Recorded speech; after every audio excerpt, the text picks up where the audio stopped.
వాళ్ళతో జరుగుతున్న అక్రమ ఏదైతే అగ్రిమెంట్ ఉందో అది ఎస్ వాస్తవం చెప్తున్నా.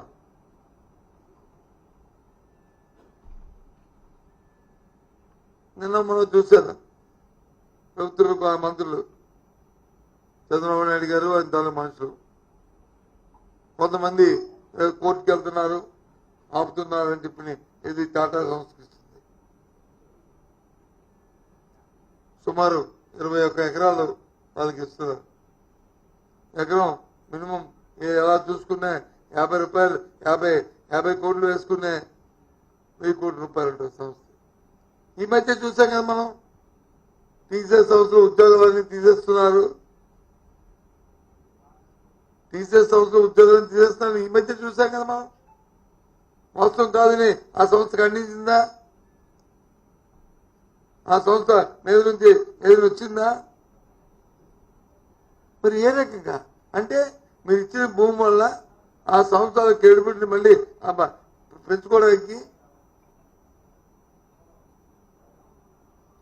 తప్ప దేనికి పనికి వస్తుంది?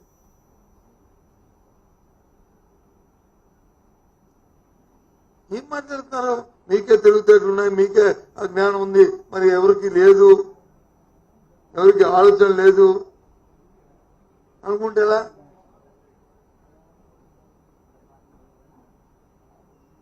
ఇంతకుముందు వచ్చి అసలు డేటా సెంటర్ లేదు ఇక్కడ.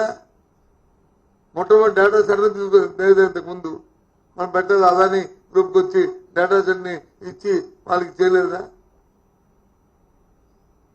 అసలు వైజాగ్లోనూ ఐటీ ప్రోత్సహించిందే మేము స్వర్గీయ రాజశేఖర్ గారు ఉన్నప్పుడు కాదా? జీవి మాల్లో చలో చలో కిలో కిలో ఆషాఢం కేజీ సేల్. అందం కేజీల్లో, సౌందర్యం టన్నుల్లో. జీవి మాల్లో చలో చలో కిలో కిలో ఆషాఢం కేజీ సేల్. ఏం మాట్లాడతారు? ఏదో అంతా ఇది తీసుకొచ్చి అది ఇంతకుముందు ప్రభుత్వాలు ఏమి చేయనట్టు, ఇంతకుముందు ఏమి మొట్టమొదటి చేయనట్టు, వీళ్ళేదో చేస్తున్నట్లు. సంవత్సర కాలం అయింది.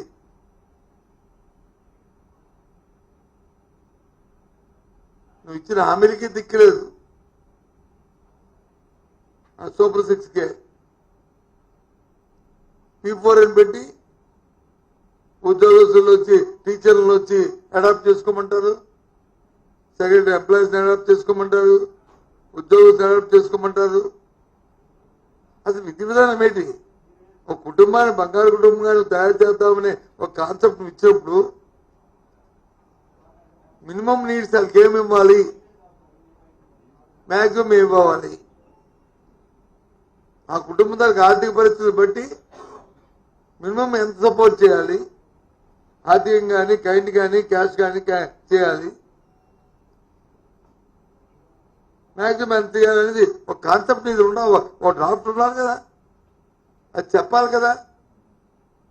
నెలగా కుటుంబాన్ని ఆదుకోవడానికి 1000 రూపాయలు ఇవ్వాలా, 2000 ఇవ్వాలా, లేదా సంవత్సరానికి వచ్చి ఏ రకంగా చదువులు చెప్పించాలా, ఏ రకంగా అవుతుందా,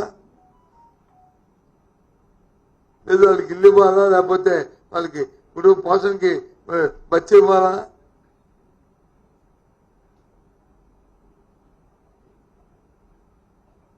కాన్సెప్ట్ లేదు. ఎవరికినే సులభ గంటకో మాట చెప్పు, కబుర్లు చెప్పేసి, ఒక తమ్ముడు ఉపన్యాసాలు చెప్పేసి దాని నుంచి వచ్చేంటే ఏంటిది? రోజుకో స్టేట్మెంట్. సరే, నీ ప్రభుత్వం దౌర్భాగ్యానికి మంచికో చెడుకో నీ ప్రభుత్వం ఎన్నుకున్నారు. ప్రభుత్వ ప్రజాస్వామ్యంలో 5 సంవత్సరాలు మీకు అధికారం వచ్చారు. సరే, మాట్లాడి వద్దన్న మేము. కానీ ఈ రకమైన మొక్కు పెట్టి మీరు చేతకాంతానికి వచ్చి ఆ బురద తీసుకొచ్చి మరి ప్రతిపక్షాల మీద మరి మా మీద గంటకి తల్లి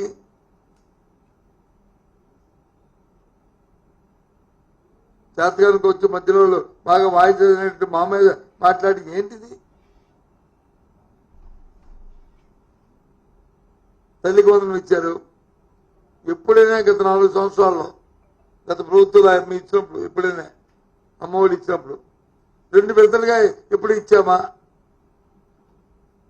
ఏ విద్యార్థికి ఏ తల్లికి ఇచ్చామా చెప్పండి.